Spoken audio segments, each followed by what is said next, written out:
G'day, Big V. Welcome to our Youth Women Weekly Wrap podcast here. We're going to kick it straight into it with our Youth Champ women as we got into finals, all four eliminations, and we found two of our number one seeds in Terrell and Watson progress with some interesting games in the middle here. Now, we'll get started, and it was an absolute dominance here from Melbourne Tigers as they defeated Diamond Valley 105-54.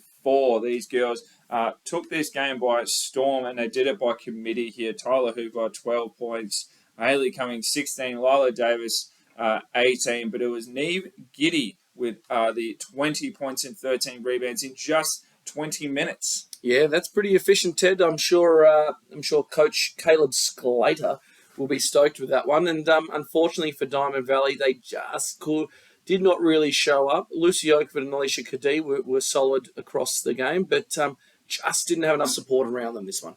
No, absolutely not. Bendigo and Casey. Now, this was a massive game here. It was the Bendigo Braves who got up in overtime 84-80. A massive performance here. It was Lavinia Cox. 42 minutes she poured in, 38 points to go with her 7 rebounds and 5 steals. A massive performance from her. Yeah, Bendigo have been so impressive over the year, but tell you what, isn't this what finals is all about? These close battles and these OT battles. And, Casey will leave really disappointed, but at the same time, they didn't go out of the finals without a fight. So you don't, as a coach, you generally don't mind. You hate it, but at the same time, there's a really cracking game, and both teams were deserving to win. Yeah, absolutely. Kyra Webb came out best for the Casey Cavaliers, 22 points to go with her 9 rebounds to pour in quite a few little fun assists to go with a few steals as well. We then had the reigning champions Keilor Thunder host the Kilsyth Cobras, and they did get it done by 16 points, 66-50 in a very interesting game. It was quite lower scoring. They were tied at half time with 26 apiece. They were just in the lead, and then they came home with a surge 22-9 fourth quarter mark. It was ridiculous. A huge fourth quarter from the Thunder, and it's almost like Kilsyth rose to the challenge all game, and then probably just run out of puff a little bit at the end there. But Zoe Shaw, it was a fairly low-scoring affair, but Zoe Shaw was probably the most promising offensively with 15 points for the game to go with 7 rebounds and 3 assists for the Thunder.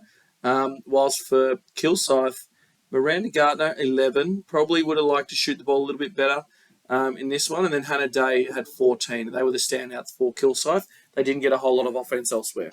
Absolutely. Now we have Altona getting it done over Waverley. It was a very, very close battle, 71-69 here. Altona progressing. We had some interesting stat lines here as well. Alicia Scabreras with her 13 points to go with 12 rebounds. Her numbers are usually a little bit higher in the points category there, just 4 from 17 from the field. You would have thought she would have been able to find the bottom of the basket a little bit more in this W, but Esther Rare with 15 points to go with her, 10 rebounds, and Rani Matthews, as well as Cassie Dodemaid, collected 10 points apiece as well.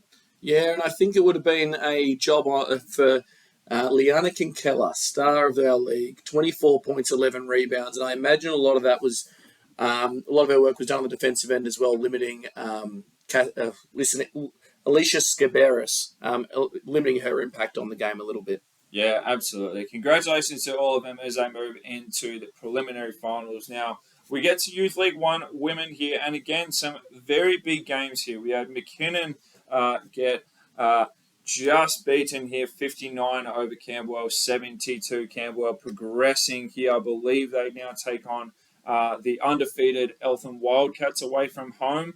But no, McKinnon just unable to get it done here.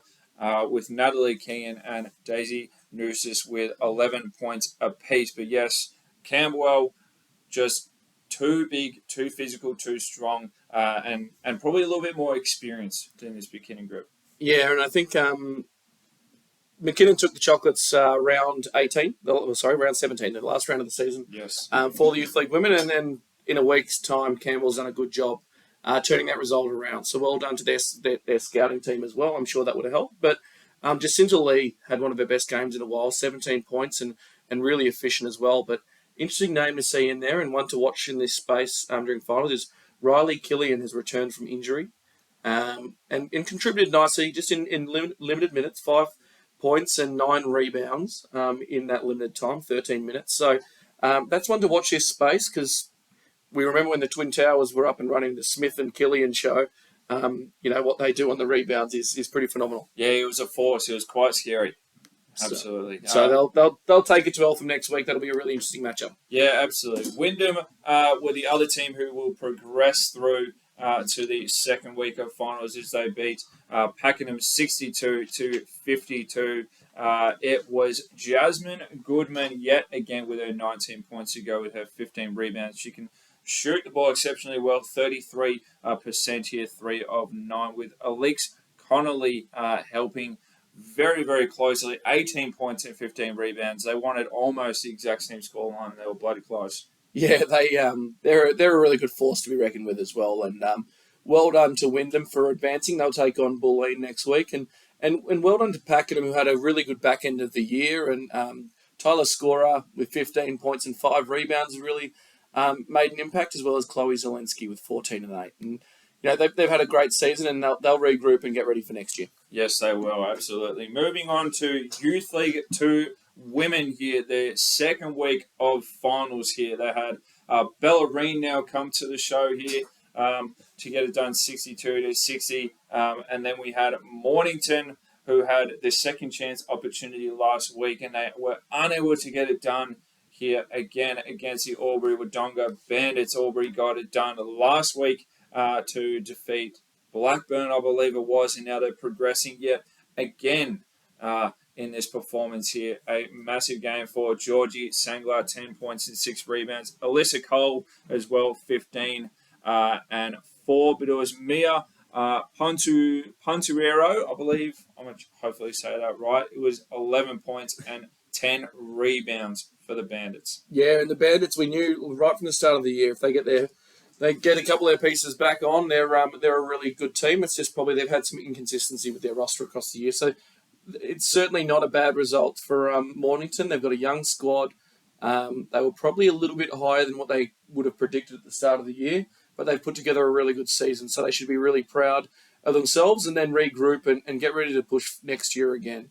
Their stars were Madison Smith with 13 and 8 and Kiana Katramados, the defensive specialist, but also can put the ball in the hoop, 10 points and 6 boards. So well done to Mornington on a great season, and good luck to Albury Wodonga, who will go head-to-head with Whittlesea next week at Mill Park. Yeah, do or die. Last chance to make the grand final to come up against Bellarine yet again. Certainly will be an exciting game. Absolutely. Look, that'll be all for us for our youth women here. Keep it locked with finals, grand finals not too far away.